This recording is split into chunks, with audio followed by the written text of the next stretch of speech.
سورة يونس آية بسجي. أعوذ بالله من الشيطان الرجيم. فلما جاء السحرة قال لهم موسى ألقوا ما أنتم ملقون. بسم الله الرحمن الرحيم، والصلاة والسلام على نبينا محمد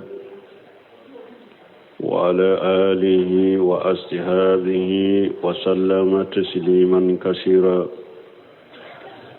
سبحانك لا علم لنا إلا ما علمتنا إنك أنت العليم الحكيم. أستغفر الله الذي لا إله إلا هو الحي القيوم وأتوب إليه. اللهم انفعنا بما علمتنا وعلمنا ما ينفعنا وزدنا علما. بيه تراتا سوية هجرية باكلي أني كمناني أني بناني أني سبا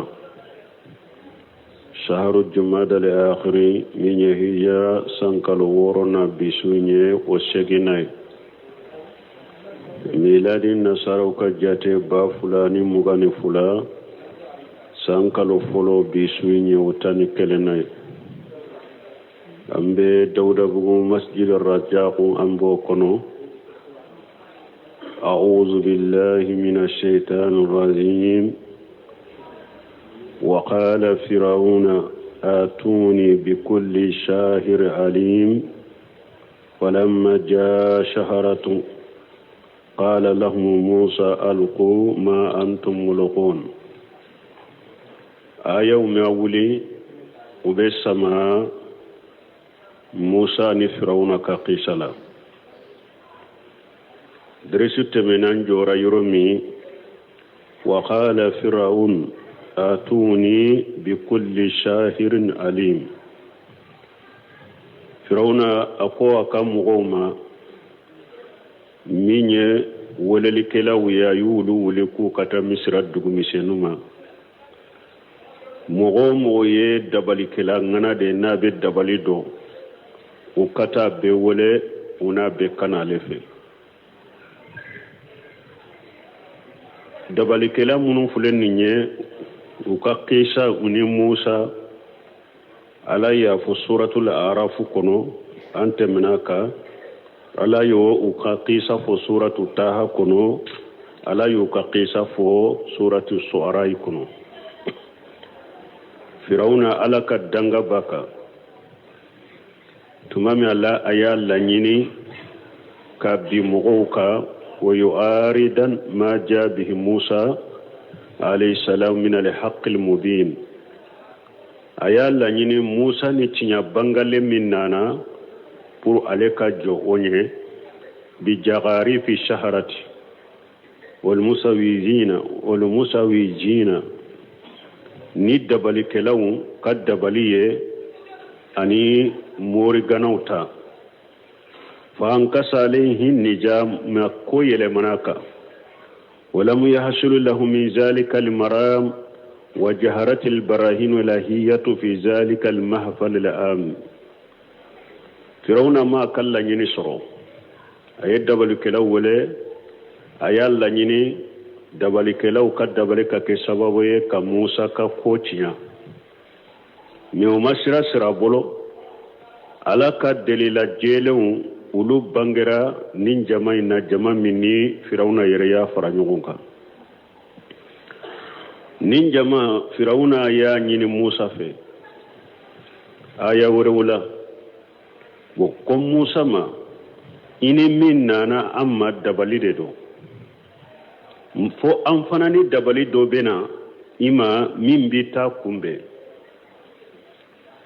wakati do dama ikayoro do fo nambe ñogon soro yoromi yoromi na ban chamancela na wulila mbenama ni e wulila ibena Musa ko yo mujina ako sallido domi bebi akam masirla beba akam masirla sallido o donde arandebu nye haddo mindi awma ambe ka ñogon soro nene aw an ka ñogon dake beye ñogon wole parce que salli do mo site barala be masiri lendo fana aye salli don de duma kene ka fana kene min dala kene nyene do awa wala ha wakati fana wala ha wakati de ni femmi ni hada maden nyaaye minye abaye aye chogola dibitala mimbi bali ka ye fenye tile makala ya fana ni tile kala ya be do inache ako wala ha wakati salli do an ka nyogon soro beye nyogon soro e jama beye nyogon soro e dabali kelawunana tumami filawuna sigira ana ka jama minye aka bara kelaw aka ministru aka masrunya mo abe jora abe sigira wakati mi dabal kela munun nana pour ni Musa ka nyogonda sani baraka damina dabal kela nana firawna ma obe ayawre kono surati su'araikum falamma jaa as-saharatu qalu li fir'aun a inna lana li ajra in kunna nahnu al-qalibina duban dabal kela nana a utara firawna fe uko firawna uko yalaw ni awnde kera setigi wuye Musa ka an sera Musa ma sarabanye folowa sanan ka baradamina ni awnde sera Musa ma sarabanye wa qala nam wa innakum ijja lamin al muqarrabin farno ko oho ako sarabaw yeke mbaw sara ewa awde beke fana ngam masurunya mogowe awde be gerena awde beke ngam masurunya mogowe aha aya la ya min kalana anka falamma jaa saharatu qala lahum musa alqu ma antum mulqun tumamu dabalike lawnana aw musa kuma aw be min bila aya bila asurunya ya anana aya wore kono ulude Musa nyinin ka folo ewa ukum qalu ya Musa imman tulghiya wa imman nakuna awwala man alqa tuma min labben kera nyugonda ubena damina dabali kelaw ndo ke Musa e aw ko aw nyi bila ikaswala na kadiye e folo bi tabila a ubenni akadiye an folo ba an tabila parce que ulu nyana Musa folo ya tabila ulu de be she Musa la ulu folo yu tabila ulu de be she Musa la ko ye Musa do aka suwanti ala ko min kada ya ale koke ni ale de folo babila no de kada ya kate a nu ulu de folo babila fana ulu folo babila قال موسى قوما بل ألقوا هنا سورة التحدي كنو موسى كو أي أكو أوكا أتا بلا فرو فأراد موسى أن تكون لبداءة منهم ليرى الناس ما صنعوا موسى قال لني مونيه موسى فنا لا يلني ولود كا دامنا فرو وبمنك مغنايه ثم ياتي بالحق بعده وكوفي موسى بنا نتشنيه ولوتا كوفي فيدي مخا باتلهم أبوك غالون شمبه كونكولو شمبه أباتي موسى فنا يا الله ينولوكو كان غالون وكا بلا فلو بيكا غالون يفلو بمينك وكوفي علي بنا تشنيه فلاكا تشنيه يمبوكا غالو كونكولو شمبه أباتي كابوي ولهذا لما ألقوا ودي كوسو tumami dabali kela tumami ulu yuka dabali umbila dabali ye chogoya fulade ashihiru haqiqiyya dabali dobe oye haqiqade oye chinyade mi atem mo sorone ala majenay ki dabali ki mo faga ka mo dabali ka fa doala ka mo dabali ka bana do ka bana ka dusukun du dabali dusukun mununte nyogon fe ku kanu do nyogonna dusukun dobe nyogon fe ku dabali ku nege bo nyogonna o ba fo de ma al atifu wa sharaf ni ñi dabali mi ñi haqiqiya de ni ñi mais atim mo soro ni ala majjenay n'a yi sɔrɔ fana i b'a furakɛ ni silamɛya sariya furakɛli cogo de u b'a fɔ nin ma sihirul haqiqi asihiru taqyili dabali cogoya filanan u b'a fɔ sihiru taqyili o de u bɛ i ɲa de dabali o la fɛn dɔ bɛ k'i ɲa kɔrɔ cogoya dɔ la k'a sɔrɔ a t'a kɛ ka kɛ o cogo la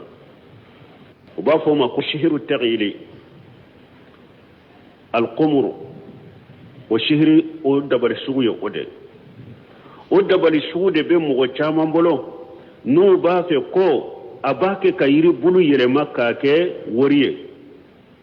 yiri bulu in b'a cogo de la a ma yɛlɛma dɛ dabali sugu min don u b'a dɔn i ɲa de la yiri bulu in de bɛ kɛ ɲa kɔrɔ komi wari ni dabali in bɔra i ɲa na dɔrɔn yiri bulu in bɛ sa ka ka yiri bulu ya cogoya la dugumɛnɛ fitinin dɔw b'a k'i ɲɛ kɔrɔ komi ba dugumɛnɛ ma bɔ a cogo la koyi i ɲa de dabalira fɛn dɔ kɛra i ɲa kɔnɔ cogo dɔ la k'a sɔrɔ o tɛ fɔlɔ la b'a fɔ ko dɔw bɛ hadamaden yɛlɛma k'a kɛ wara ye hadamaden tɛ bɔ a cogo la ko la tabdila li khalqillah ala ye hadamaden da cogo min mɔgɔ si tɛ se ka ala ka dali yɛlɛma u bɛ mɔgɔw ɲɛw de dabali mɔgɔw dɔw b'u kɛ fɔlɔ la mɔgɔw dɔw b'u kɛ muru b'u bolo b'u yɛrɛ sɔgɔ u b'a fɔ k'u b'u nɛn tigɛ u bɛ kɔlɔn da u disi kan ko mɔgɔw bɛ ɲɔ susu a kɔnɔ nin bɛ sihiru taqyili y'aw ɲaw de dabali fɛn dɔ bɛ k'aw ɲa kɔrɔ cogo dɔ la k'a sɔrɔ a t'o cogo la awa musa ka mɔgɔw y'o de kɛ u ka bere ninnu an'u ka juru minnu n'u y'u bila kɛnɛ ka si ma yɛlɛma u tun b'u bere cogo de la u tun b'u juru cogo de la mɛ u ye mun kɛ ala ko saharu a'yuna nas wastarhabuhum wa ja'u bi sihri azim ala ko ye mɔgɔw de ɲa dabali firawuna ka dabalikɛlaw u ye mɔgɔw de ɲa dabali u nana ni kɔrɔtɛba ye o la mɔgɔw ɲa dabali min fana n'u b'a fɔ sihiru taqyili dabari belebeleba dɔ de don fɛɛrɛ de don ala k'u ye mɔgɔw de ɲa dabali ka na ni kɔrɔtɛba dɔ ye ka hadamadenw bagabaga ka na ni kɔrɔtɛ dabali ye dabali min ka bon kosɛbɛ u y'o de kɛ o sihiru taqyili de bɛ mɔgɔ caman bolo tiɲɛ t'u la dɛ fɛɛrɛw de don ani min don a bɛ k'i ɲɛ de kɔrɔ don dɔ la dɔ delila k'a fɔ nin derisu n'a ɲɔgɔnna an y'a kɛ a ko a kɛra ale yɛrɛ la ko ale taara ka terikɛ dɔ fɛ baro la mori gana de don ko ale ko a ma he e bɛ fɛn foyi tɛ e bolo i tɛ foyi na ni nkalon tɛ i tɛ mɔgɔw lafiya i ka sabali ko ale ni cɛ in sigilen ko kɔlɔsi mun b'a bolo ko a y'a ka kɔlɔsi bila ta dɔrɔn ko ale ɲɛkɔrɔ kɔlɔsiw kɛra komi sa de ko ale siranna ale ko a bɛ wuli a ko i sigi i fugari a kɛ kɔlɔsiw b'a cogo la o kɔlɔsiw b'a cogo la o ma bɔ a cogo la dɛ min don n y'a k'i ɲa de la min don n y'a k'i ɲa de la kɔlɔsiw kɛra i ɲɛ kɔrɔ komi sa k'a sɔrɔ u b'o cogo de la dabali sugu de no u b'a fɔ sihiru taqyili o de tun bɛ firawuna ka dabalikɛla bolo ye mɔgɔw de ɲaw dabali ka mɔgɔ bagabaga k'u lasira ka na ni dabaliba dɔ ye o kɛlen olu ka bere minnu ni u ka juru minnu birala kɛnɛ in kan u bɛ kɛ mɔgɔw ɲɛkɔrɔ komi ala yɛrɛ y'a fɔ aya wɛrɛ la yukhayyalu ilayhi annaha tis'a u bɛ kɛ Musa ɲɛkɔrɔ k'a kɛ komi u bɛ taama de k'a sɔrɔ u tun tɛ taama koyi nin kɛlen fa awjasa fi nafsihi khifata Musa a Musa a siranna mɛ siranya a y'a a to a dusukun kɔnɔ a ma bɔ kɛnɛ ma kulina ala ko ale ko Musa ma la takhaf innaka anta al-a'la a ko i kana sira dɛ bi e de bɛ ninnu sanfɛ kana sira dɛ bi e de b'u sanfɛ wa alqi ma fi yaminika talqafu ma sana'u إنما صنعوا كيد شاهر ولا يفلح الشاهر حيث أتى نمبي سورة التحريم ألاكم موسى ما درم من بي إكنين بولونا أبلا موسى يبرين بلا درو أكو برم من بي إكنين بولونا أبلا ويفين وفين دلا دبالي كلاو دبالي دلا كابلا كنينكا إكا برين بابي كنو أبا بكنو awa dabalikɛla tɛ nin yɔrɔ sɔrɔ ko a taara yɔrɔ diɲɛ nin yɔrɔ ta ye lagara nin yɔrɔ ta ye fa inda zalika قال موسى لما ألقوا ما جئتم به سحر وبالا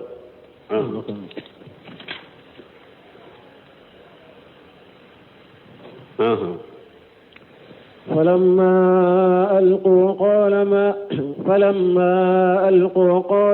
قال موسى ما جئتم به السحر إن الله سيبطله إن الله لا يصلح عمل المفسدين. ويحق الله الحق بكلماته ولو كره المجرمون. فما آمن لموسى إلا ذرية من قومه على خوف من فرعون وملئهم أن يفتنهم وإن فرعون لعال في الأرض وإنه لمن المسرفين. تمام يوكا برون يوكا جروبلا موسى كتوري أقوم قال موسى ما جئتم به موسى فلما لقوا قال موسى تمام يبرون جروبلا موسى أقوم ما جئتم به شهر أو فلكنا نمينيته نيني دباليده قرتده نيني دباليده نيني إن الله سيبطله على بنين بتيا أكد دبالي من فلنيني على باتيا إن الله لا يصلح عمل المفسدين. Mɔgɔ ye tiɲɛlikɛla de ala tɛ tiɲɛlikɛla ka baara ɲɛ a bolo abada. Tiɲɛlikɛla ala t'a ka baara ɲɛ a bolo abada. Hari ale yɛrɛ ɲana n'a yirisira ɲana a bɛ bɔ min kalama ala b'a bɛ tiɲɛ. Ka lebu ka mɔgɔw bɔ a kalama.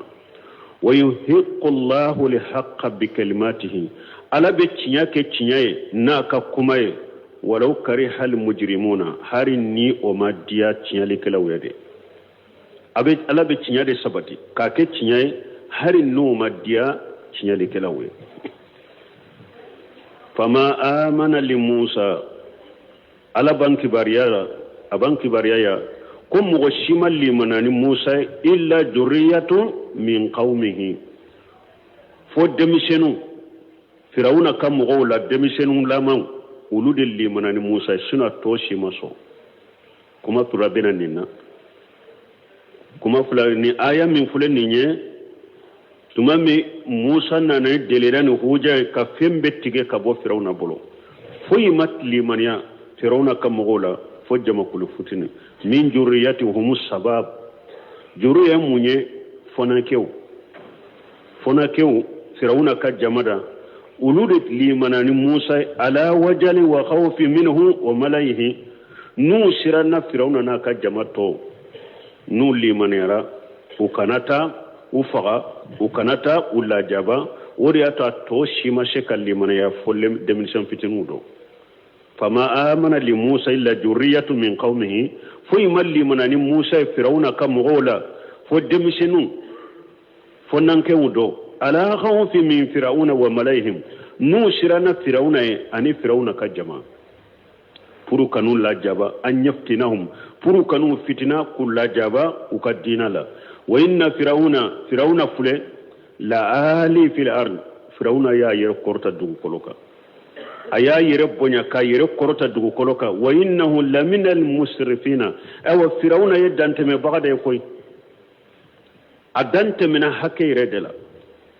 nkonni kuma fula bala kuma fulo de fulen ninye nin demisen fitini munu fulen ninye nin demisen munu fulen ninye jamakulu fitini Firauna de kam mogo do nu limana ni Musa Firauna mogo Thomas asima se kalimania nu sirana Firauna na ka jamai ukanu la fitina ukadina la demisen kamale don damado de ulude wa limana ni Musa do ya aya la tan jogola bunka siri ko chogoya fulana do ko fama amana li Musa illa jurriyatu min qaumihi ko fuy malli manani Musa fo Musa yere ka mo bani sarlankan ka ewa fonnanke wudo wulude li manani Musa ka sira Firauna na ka jamanya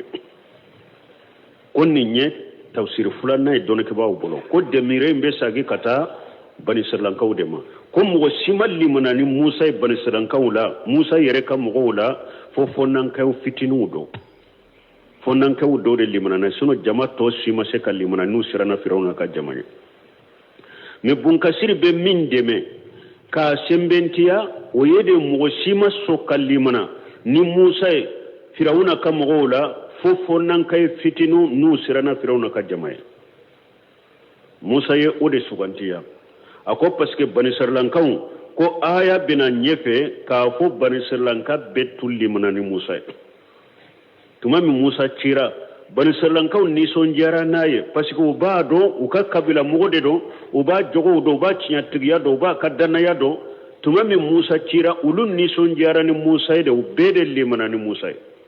bani sarlanka be min maso munu juriya yede abe sagi kata firawna ka mogode ma bun kasir yo de sembentiya bo tafsir kala wero fana min ye bunjeriri ale min sembentiya ako juriyata min qaumihi ko Musa de ka mogoda be sagi kata Musa de ma min bambolo ya ale min sembentiya firawna ka mogode do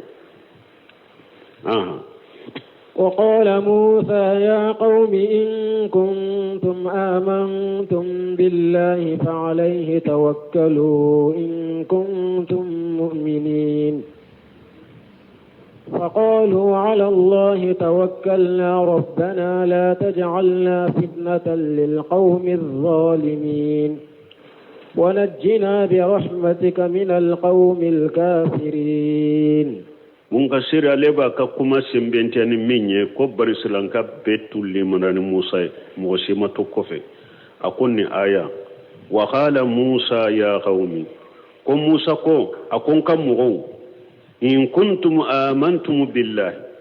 na ya soro aw limanani alaye haqiqala limanay mbawdu sukunde la dalimbe alala fa alayhi tawakkalun awaya ka koda alaka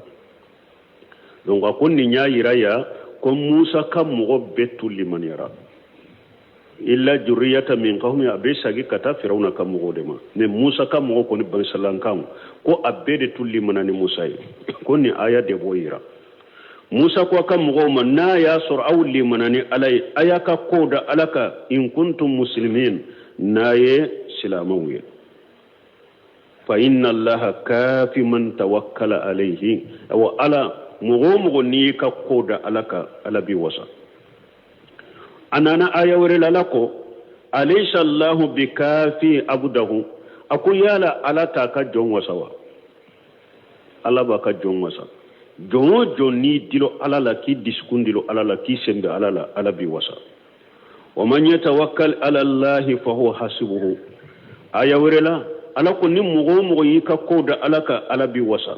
وكثيرا ما يقرن الله تعالى بين العبادة والتوكل أكتش قرآن كنو من على بطو أنك كود علىك على بوتو نيوغنا آية كنو أنا آية دو كنو فأعبده وتوكل عليه على كتشيد ما على بطو إكيكا كود علىك أنا آية ورو كنو قل هو رحمن آمنا به وعليه توكلنا afuye ko ala de rahmanu ye awli manana ye awanyanka koda alaka wa amara Allah ta'ala almu'minina an yaqulu fi kulli salawatihim marrat mutaaddidatin ala ye mu'minu nyamariya wa kaffar la sallum munum beke kachaya wakati be ala yu nyamariya kono ku ka ala de bato u kadde menyin ala de fe ukanna fila sallula nuka fardawla alay mu'minu nyamranu duwawiye yoro juma iyyaka na'budu wa iyyaka nasta'in ala ambe ala kelempewde bato ambe deme nyini e ala kelempewde fe aw Musa aya nyina kam ofo no fe kon tanke nu ko ululli manane alaye ku kawdo kawda alaka uka alamina wa qad amtasala banu israila dhalika aw bari salanka ufana yoke fana Musa yemin fuye ufana yoke bari salanka ko Musa kajabula faqalu ala allahi tawakkalina aw ko Musa anyanka koda alaka rabbana antigi ala la tajalina fitnatan liqaumi zalimin ala ikananke fitnaye mogoye mogom nunye tonyali kelawye kananke fitnaye mogoye munun ke tonyali kelawye abeke chogodi mana kanal labila tonyali kelaw ye nubu sago kanna nuba fonye na ya soro aw tumbe cinyala awnte se aw mawu ala tumba udeme me niya ya ala mawudeme awn sera ala awla ate cinya de ka ni nya fitina de ikana ninke ni nya fitina de a fitina doye munye fana eyere ala fana kanalla jaba kanjanga kata kan dogoya togoya dola unye koro na be kuma fitime tugune na ya sura autumbe cinya kula ala tawla jaba ni yayi ala yere ya wula jaba kan yangi ate cinya de ka alai kanoke kanalla bila uluye yere ala fana kananke alla jarabi kan janga kata kan dogoya unyana na be kuma fitine nu ba fa na ya suru nunu nyere be cinyala ala be nin kula wa ni ya ala yin nin kula uta cinya de kamene ikano ke antiki ala kanan ke la jarabe kanan ke fitna mogo ye mogo munu nye tonyali kelawye wana jina bi rahmatika min alqawmi alkafirina ala ikan kishi ni ala yere kan nemay ikan kishi ni ala ka hinay ikan kishi kabo kafiruma kafiru munu al ibake ka cinya dogo cinya e minye uba sutura uba adogo uta bokene ko de togo kafiri wana hadu kan amanna bika wa tawakkalna alayka wa awli mananiye anyanka ko da alaka awa antigala ikan kisi ni yere alaka hinnaye ani alaka nyumanya ikan kisi kabo kafiru toroma musa kamogo yeminfo وأوحينا إلى موسى وأخيه أن تبوأ لقومكما بمصر بيوتا واجعلوا بيوتكم قبلة وأقيموا الصلاة وبشر المؤمنين وقال موسى ربنا إنك آتيت فرعون وملأه زينة وأموالا في الحياة الدنيا ربنا ليضلوا عن سبيلك ربنا اطمس على أموالهم واشدد على قلوبهم فلا يؤمنوا حتى يروا العذاب الأليم وأوهينا إلى موسى وأخيه ala ba fonye masamin korta lendo Musa ani barisalankaw kisi sababu kabo Firauna ma tumami Musa aye aka welelike aka cidenya ke ka Firauna na ka jama wele ka dese ka wakati janke uchela ka dese pew huja be jora Firauna ka ana ka jama umaso o ala ba fe ka Musa ni barisalankaw bo uchela ube tugu ko alabu halaki alako Musa ma ko bani salankaw ma Musa ayewa hauciya ma ana balimake Haruna aya sor bani salankaw Misra uni qibti gankaw nyagami de be nyogonna ala ba fe kana bani salankaw kisi sisa ka Firauna ka jama halaki ube kisi ni sababu minye alako Musa ni Haruna ma aye soujo aka dun bani salanka be ka ke nyogon ka yoro kele aya ka dun jo yoro kele bani salanka be ka ke nyogon ka awa aka du tawsiri kelaw bina fo do ko aku nyesi qibilama aka sallu kono do ko aka ka soke salli yoro aka sallu kono koma bina tawsiru kono togomi nini alaka nyamaru kan nana uma domi Musa ini ka jama bani salankaw abebo o ya soro abebe nyogonka abebe bo dugu kono kata Firauna na ka jamate bo kalama parce que abebe nyogonka abebo na bora Firauna na ka jamate awuto e koyi ube tuga uko nu tugura uko yo ne ala debu bo sisa fingo fenye o kan na go foro de sisa anu ka jinyon anu ka so dakabana mununu ka sigiyoro nyuma munun bu bolo mbubo abbe kono beta be halaki jila kata be to jila au ka bobanu betu ga ko yo boli sababu wode fulenye wa auhayna ila Musa wa akhihi ala ko le wa hauci kata Musa ana balmake Haruna ma anta bawwa li qaumikuma bi misra buyuta ko Musa ni Haruna au fula aye son jo aka mogo ye misra wa aj'al buyutakum qiblata aka ka son aku nyesi qibla makorma waratu bun kasir ko واختلف المفسرون في معنى قوله تعالى واجعلوا بيوتكم قبلة فقيل قال أمروا أن يتخذوها مساجدا أكو تفسير كلاو دوكو لا نيني يموني على بني سلان كو نيامريا كو كسون كي ساليرو كو كمشيريه وكو كدو دلا كو كمشيريه نيكونكا وقيل كانوا قائفين doko ayal la nyine munye ko ban salankaw tun suralen tumbe firawna na ka jama ma kanata ewa ta do ka ku faga ni mogote bu kalama nu bora kata jama dalaje yorola nu bora kata yala dugo kono firawna na ka jama kanata faga utun sirano koro fa umiru an yusallu fi buyutihim donc ala yu nyamra ko ka sallu ka sokono utun sirana ban salankawe nan tara salli yorola nyan tara jama dalal yorola u kanan faga awa ala ko ya ka sojo aka ka soke salli yoro aka sallaka soko wa kanna haja wallahu alam lama istadda bihim albalaa min qibla alfirawna wa qaumihi abikum bun kasir ko abikum ala debe fembe do na ko abikum ni sababu yede tumamin firawna na ka jama nu ka balawu na geleyara Musa na ka jama ka uyu koro ku degu awa alaye Musa na ka jama ayu nyamra ku ka sallu ka sokono haru numa bo u ka sallu ka sokono wali haja qala ta'ala fi hajil aya akun ninde ko sala kuni aya kono wajalu buyutakum qiblatan ko aya ka son ayu nyesi qiblama wa aqimu salatan aka sallike aka salli jo ka sokono wa bashir lil mu'minin awa ikam mu'minun ni sonja fana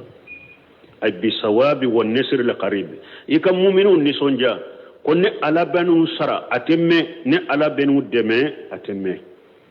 qila ajina allah ta'ala lahum an yusallu fi buyutihim doko ko ala yunya maro ka sallu ka sokono wa umiru an yajalu buyutahum qiblan al qiblati ala yunya mariya uku ka sojo ko nyesi qiblama koroma wa umiru an yajalu buyutahum masajida ala yunya mariya fana ku ka so ke mushidu ye mustaqbilatal kaabati yusalluna fiha shirra ko ka nyus so nyesi al kabama uka sallu ka so kono gundola wa kaja qala qatadatu wadhahaku wa qala khayruhum wajalu buyutakum qiblata ay yuqabilu ba'daha ba'da nanyi nin tawsir nunu paranyon ka sabe komi tawsir fulado folomo uluko ala ko tumami awa firawna na jama musa na ka jama balawu bonyanu ka girentem bonyanu ka firawna ka jama yu koro usirana nu bora kata jama dala jero la kata salli yoro la ubu faga awa ala ku ka so be faranyon ka ku ka so nyesi alikaba ma ku ka sallu ka so kono ko qiblata kuraninde tawsir fulana tungunu ko ala ku ka so jo ku ka so nyesi nyogoma ubbe ka ke nyogonka ku ka so nyesi nyogoma ubbe ka ke nyogonka parce que Allah benu nyamariya ubbe bo aw bari salanka uyenninke uyu ka so fara nyogonka yoro kelena ube sallu ka so kono wa ya soro sallina le bani salanka muso ye fantaunde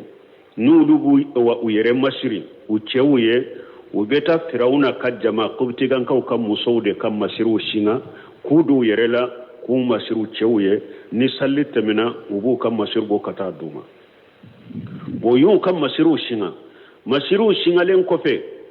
alaye nyamariya di Musa makwa ni bani salanka ka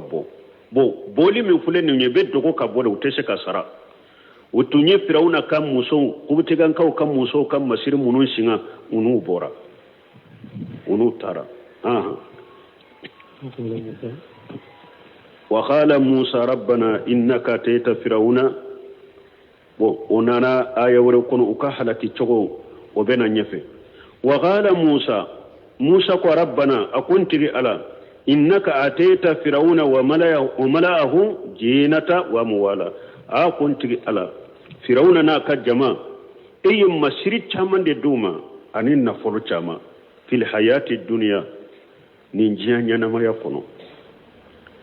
yen nafolo chama uya di firauna na ka jamama ninjiya nyanamaya kono rabbana antigi ala liyudillu an sabilika puru kam mugo sagi alaka kam mugo sagi kabo alaka sirala nu kam masirinu kan nafolo liyudillu bidammil yayi niya ke oye puru kam mugo fili iyem masiru duma kan nafolo duma puru ka ke sababu ye kam mugo fili kabo alaka siraka mana nafolo min diruma masir min diruma alabam be ke munye ubolo kam mugo sagi kabo alaka dinama alaka dinama niya ke liyudillu ne niya ke liyadillu bun kasir ko kalancogo dobe bi fatihil yayi liyadillu puru kafi abe sagi katu yurede massa iye wa masirini nafolo di firawna na ka jamama liyadillu an sabilika puru kafili kabo alaka shiraka niya ke bi fatihil yayi me niya ke bi dammil yayi abambolo ya chogomi liyudillu an sabilika puru kam mugo sagi kabo alaka shirama rabbana antigi ala atimis ala amwalihim ala ukanna fulun betuse ukanna fulu betinya ubolo wa asidul ala qulubihim ukudu sukun shirifana fala yu'minu hatta yarawul azab al alima ukanalli manane alai abada fonnu yella jaba diminenye unye kono ukanalli manane fonnu yella jaba diminenye unye kono wasdul ala qulubihim qala ibn abbas atiban alaiha mana ukaddu sukun noro ka tampon kala ku kaddu sukun datugo fala yu'minu hatta yarawul azab al alim wa hadhihi da'watu kanat min Musa alayhi salam qadiban lillahi wa lidinihi aw Musa ka dangali min fuleninye na ye firawuna danga Musa diminana ala de adiminana ala ka dina yede ala firawuna wa malaihi adiminana ala ye kadimina ala ka dina ye firawuna na ka jamaka alladhina tabayyana lahu annahum la khayra fihim firawuna na ka jama tumami abangira Musa ko herate firawuna na ka jama la tugudi wala yajiu minhum shay'un foi tese kana kabo firawuna na ka jama fe hera foi tese kana kabo fe tuguni kama da nuhu alayhi salam komi nuhu fana ayed duwawu ka wakati kafiru ka chogomi faqala rabbi la tajar ala al-ard min al-kafirin dayara nuhu kuntigi ala ako kafiru nunu kana kafiru dukele ikana to dugu koloka innaka intazarhum yudillu ibadaka ni eyutoye ubika jon fili wala yalidu illa fajira kafara ute foi wolo ni fajiri ni kafirite ute foi wolo ni fajiri kafirite aw mbalmo mogo dobe della ken nunye ko be daga ni mogo min kera to yele kelay anka dangali doni ke bawuye atila yoroma fula folo dangali minye amuye lanatullahi ala al-kafirin lanatullahi ala zalimin la'ana Allahu al-yahuda wan-nasara la'ana Allahu lis-sariqa la'ana Allahu sarib al-khamr nin dangali sugu min fule ni ba ko dangali min yebli ne ninya amu ninya gorobali bashi teninka nin dangali sugu bashi teninka de alaka kafiru danga alaka yahuda danga alaka nasara danga alaka sunali kalaw danga alaka dolominaw danga alaka janakalaw danga bashi tenina ba fo ninde mallanu li am ninya gorobali dangali de nin chama be qur'ana kono bashi tenin dangali sugula dangali chogo ya fulana lanu almuayyan kamugo kere ya ka danga kamugo kere ka danga shawul silabun temiya ko majmu fatawa kono ako kamugo kere ya na togoye alaka karasa danga ako otilalendo kata tila yoroma fula amma fofolo dangali gurbari tirala kata fulawa abajanto ni yoronu re nafa bade be nonuna aqida ni islamiya kono dangali folola atilala kata gorobali tila yoroma fula dangali gorobali ma ani kamugo kere ka danga dangari gorobali ma bashi tola alaka danga be kafiru alaka danga be fasiku alaka danga be sunyali kelauka alaka danga be jana kelauka bashi tenina ni dangali gorobali allahnu li muayyan mi mogon welena atoya adanga o fana tilalen do folo kata tila yiroma fula shegu sila bunte me ko tilalen do kata tila yiroma fula tila yiroma folo delila sabatira qur'ana ni sunna la kam mogon min kere kere ka danga ambo danga delila sabatila qur'ana la ni ala yereye mogon min ewa ndanga qur'ana kono ambo danga delila kere kere sabatira hadisa la ni mogon min dangara ambo danga delila bi mogon min dangalila ambo danga na togoye ka kere kere ka danga ni nasu sabatira la kele mogon min fana ni anya do ko asara ka kafiriya ka amba wele na togoye ka danga bashi toka har bun kasiri ya fo sarhu kono ya tumami aye firawuna fo akon lanatullahi alayhi anya do ko min sara ka kafiriya ka ko min firawuna ibulisa ibulisa della sabatira jonka dangalila misalila ibulisa della sabatira qur'ana la ni ala ibulisa kere kere ya ka danga ambe se kay bulisa shaytan kere kere ka danga parce que della sabatila dangalila fo ni ni foloy fulanna anka do kun asara aka kafiriya ka ambe se ka fana kere kere ka danga komi abdullah habi ambe se ka abdullah habi kere kere ka danga ambe se ka firawuna kere kere ka danga parce que anya do asara kafiriya ka tuma me alay musa yere la dunya de ko firawuna hera tala tuguni atelli mani ate kanda u musa yo do wakati mi musa ya danga wakati dela parce que ya do hera tala tuguni musa ya danga awa nu fana ka dangali min fulen nye ne aya ka mo kafiru danga kiden de do ala hay wahawde chama ku telli mani tuguni ala yo fonu ya kunu akum mo shite limane kam mo la fomunu limane ra sino fongu fen toro telli mena tuguni de no fana yulu danga parce que ya do sisa no num be shaw ka kafira de ka hera to la yu danga donc ni fana famura ni qur'ana nasunna na kam min wolena to ka danga mbo danga ko mi bulisa ube ni anya do ka fo min sara ka kafira ka ko mi firauna ko mi e wabila gamba danga amba kire ka danga lanu li muayyanu to ya fulana mogo kera kafiri de sawa ube kera fasiki de sawa abe nyanama yala amasa folo atebe anka welena toy ka danga wa fu ninde nalu ni muayyan atebe anka welena ka toy ka danga parce que ni e ya danga atigi be laba chogo mi e bodowa ita laban chogo do mogo chamambe ebe nya koro mogo nyumando allaba abe sa kafiriyala allaba be chinya be sa kafiriyala kan kisama mogo chaman be ba jate to nyali kelani fasiki ni kafiriye Allah ba laba ke mu'mini nyuma be salli mon yaka ngode ya to cide nyere kunutu dola aye mogo do ta wutogoma maka kafiru la karasala ka karasa dangala kar ala ko laysa laka min al-amri shay ako cide makote bolokoy ifule kamunun danga na kadine alaye mbula tubu gode islamiya kono na kadine ala mbuto ko kafira kambula jaba akera o chogola fana tide nye munun wele utogoma ku danga alaye tubu no ya udoye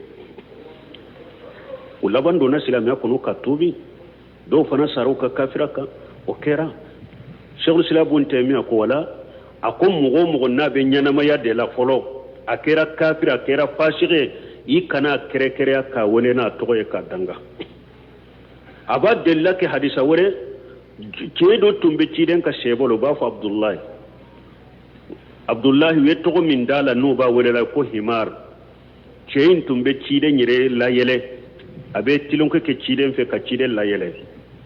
me cein tumbe dolo de mi sinya folo una nana ko aye dolo mi ciden ni haddu bola ako ka bugo sinya fulana una nyina no ya haddu bala sinya wore una na haddu borala haddu bolo cedo sigila ko alati danga e fana nali kacha ya fana ni dolomin kama alati danga ciden ko kanate ako kana danga de ne ba min do nin cenye nimbe alafe aba ciden fe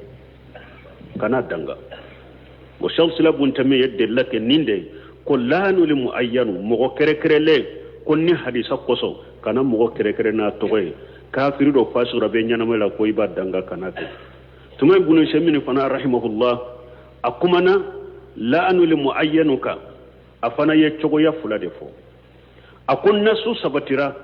kam mo min danga ambo danga ko me buli sawna nyogono ubi anya do mo mi sara kafiriyaka ambo tofo ko danga bashi tala me akoni mo min be nyana ma yadela akera kafir akera fashire kana kere katana to ka danga ikana ke afana tara abdullah ibn himar ka hadi abdullah ka hadisa inta bafu mi mal himar afana tara o hadisa ke derelai ako cire nyire sigile ce do ye dolomi haddu borala do sigile nya danga cidan ko kana danga nimbe ala fi abe ciden be donc ambe min bangeya o yenni yorode et puis dangali bambali hada made ni tonyona ite se ka sabali ni ya tigi danga ye tonyale hakke min kiriya danga no ye bashiti kawla parce que ciden yo fo muaju ka hadisala itari dawatul majlum fa innahu laysa bainaha wa bain Allah hijab akum wajuma akum mugoto nyolen ka dangali yere korosa made parce que niye mugoto nyo aka dangali hijabu ta ni ala chere ni mugo yi tonyo aye kuma do fa yake wale de ka yi tonyo haro yere ni be se ka sabarin ka yafa maka duwa ka o de kanyi ni ma se ka sabalin aye tonyale hakke min kila ya danga kala bashitika o yere o itonyona me ni ote hada madenki ayere kolosi dangalima hari sauna na ciren ko laysa al mu'min bi ta'ani wala la'ani wala al baji akum mu'minite dangali kala mu'minite ne njuguye aw hadisa dola ciren ko dangali kala yomal khama do teke sere mo shika qiyama keneka hadisa dola dangali kala te surnyali donke mo shika qiyama keneka an kan yere kolosi dangali man balmo mu'mini silama nyuma ekitake duawude ala be mogonye chogomi ala bu kanda chogomi itake ode me jamana nyire be fitinani ewa gerentela chogo ewa asabu yere munye jamana ka dangali kacha de fama jamana wuli jamana mu'min na wuli ka jamana fama danga fama indroma danga wo jamana imbe de dangara ambe mun fo mo ko yoro kolo samade dangali bambali min fule jamana in bolote nu wulila fama min kama jamana bena bo ka danga ubanani ni ninyo ko cejugu ye ate jamana so lafiya la few ambe duwawu de ke ngode ya to be sunna mo ka tamansela ka duwawu ke fama wuye sunna mo tamansela ka duwawu ke fama wuye imamuna bari bahri yawde do aka kitabu kono sarahu sunna ako wa iza ra'aita rajula yadu ala sultani fa'alamu annahu sahibul hawa wa iza ra'aita rajula yadu li sultani bisalahi fa'alamu annahu sahibu sunnati insha Allah sharhu sunna li bahri akon niye mugoye abe duwawu ke masake ni heray ni duwa kuma kun folo niye mugoye abe masake danga masake niye mugoye abe masake danga akoyi ka do ko tigila mugoye nindungo tigide salafu tumba fo bidiya mugo de ma ko ahlul ahwa sahibul hawa akon niye mugoye na be masake de danga koyi ka do ko nindungo tigide do bidiya mugo de do wa izarata rajula yadu li sultan bi salahi akum min niye mugoye abe duwawu ke masake ko alaka nye alaka jamana nya bolo alaka maranya bolo fa'lamu annahu sahibu sunnati inshallah akoy kado ko tigla mo sunna mo de ni ala sunna ko tigla mo sunna mo de asabatira fudeli ibn yadi bolo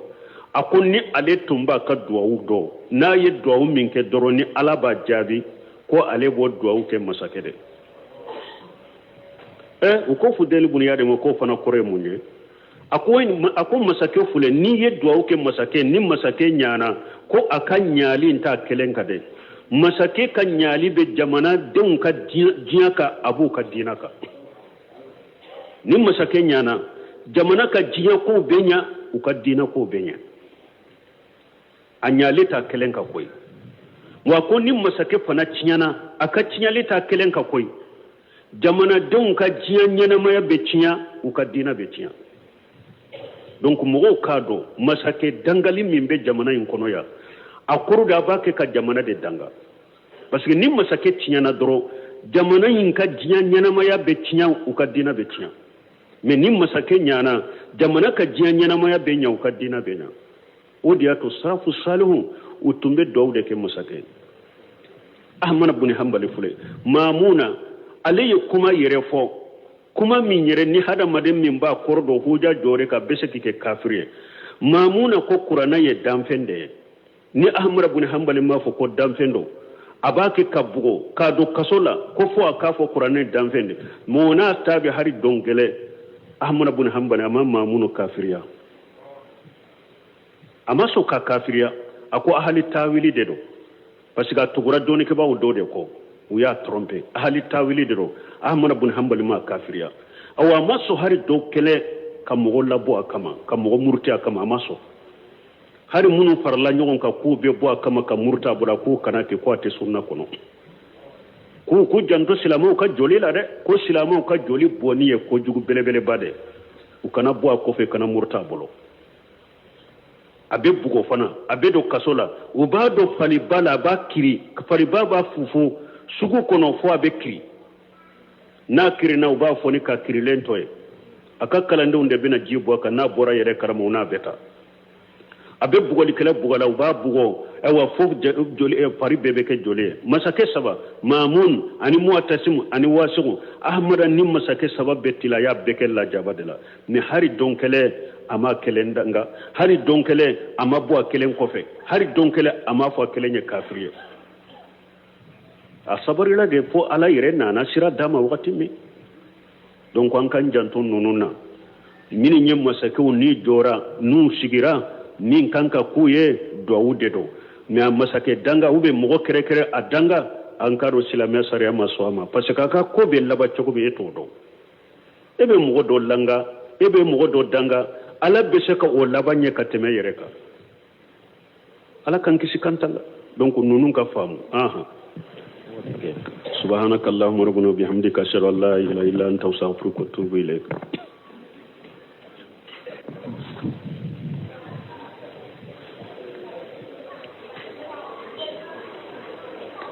سورة يونس آية بسجي أعوذ بالله من الشيطان الرجيم فلما جاء السحرة قال لهم موسى ألقوا ما أنتم ملقون بسم الله الرحمن الرحيم والصلاة والسلام على نبينا محمد وعلى آله وأصحابه وسلم تسليما كثيرا